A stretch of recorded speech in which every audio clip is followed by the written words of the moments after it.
Okay, so as promised, here's the quiz review. The quiz questions will be just like these, obviously different numbers.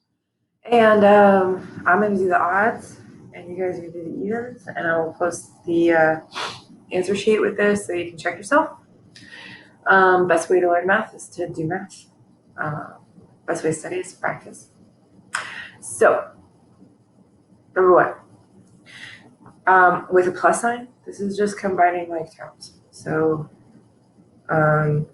make sure that you pick the same variable and that they have the same exponent. So I'll start with n to the third. If there's no number there, it's like having a 1. So those two would combine to give me 6n to the third. Next, I've got a 6n squared. That one is the only one, so it just stays how it is. Bring it right down. And then I have a constant, or a number that is not attached to a variable, and then another one. So I add them together, and I get -6. Ta-da! You combine my terms. How exciting. Okay. With this second one, you're going to be distributing the negative. So with minus, that's the tricky part.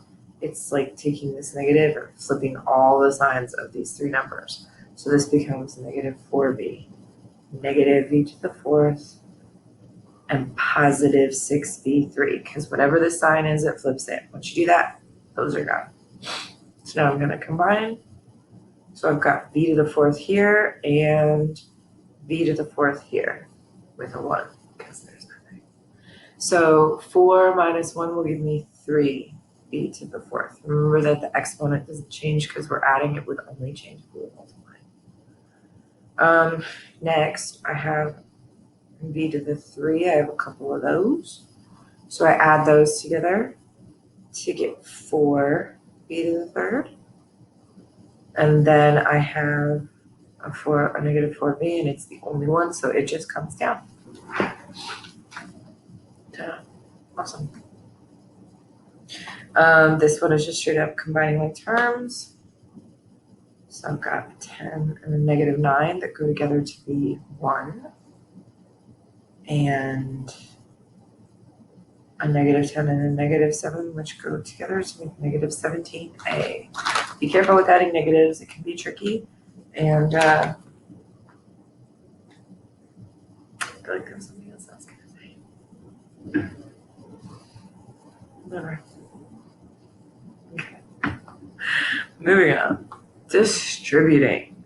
So this is where you want to take the number that's on the outside and multiply it by everything on the inside. So 8 times n is just 8n. Then 8 times 2 is 16. And that's all I gotta do. For this, you want to distribute first, because I mean, think about order of operations. You multiply before you add. So I'm going to multiply both things by 10. I'll just bring this 3a down. So 10 times a is 10a. 10 times -6 is -60. Then I have 2 a's here, which will combine to give me 13a. And then just this lonely number by itself, which will come down, just stay -60. Cool. This one, same sort of thing, but you're going to distribute twice.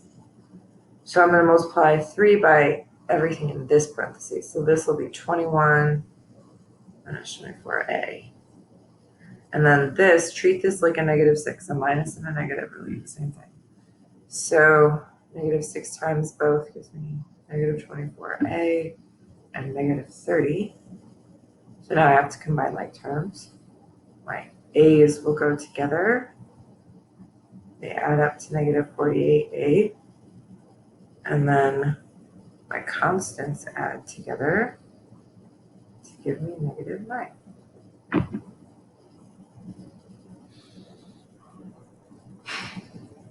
Okay.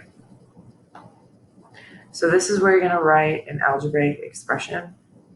You don't have to figure out what the number is. You're just going to translate this into an equation. So 5 more than a. We got to think, what do we start with? If you have 5 more than something, like you started with a, And then if you have 5 more, that's adding 5. Remember, anytime it says the word is, that's just like an equal sign. So 5 more than A is 21. And then X decreased by 20. So I started with X. And then if it was decreased, that means that I subtracted 20. And then is would be my equal sign 40. And that's all you have to do. You don't have to solve it or anything. Okay, last couple ones. So with these, we're starting with equations right now, just kind of beginning. And the idea here is that you just kind of think there's some number and you add 6 to it and it gives you 16. So you don't have to show work, you're just trying to figure out what that number would be. So in this case, it's just 10 because if you take 10, you add 6 to it. However that works in your brain. If you want to subtract 6 from both sides. If you just think like, oh, 10 and 6, that's what 16. However you want to do it. This one, some number multiplies by negative 9 and it gives you 72. So I know that A has to be negative because I end up with a positive. And a negative times a negative is positive. So I know it has to be negative. And then hopefully you're at least okay at multiplication tables. And you will remember that it is 9 times 8 gives you 72. So that is, that's everything. Let's go down, please.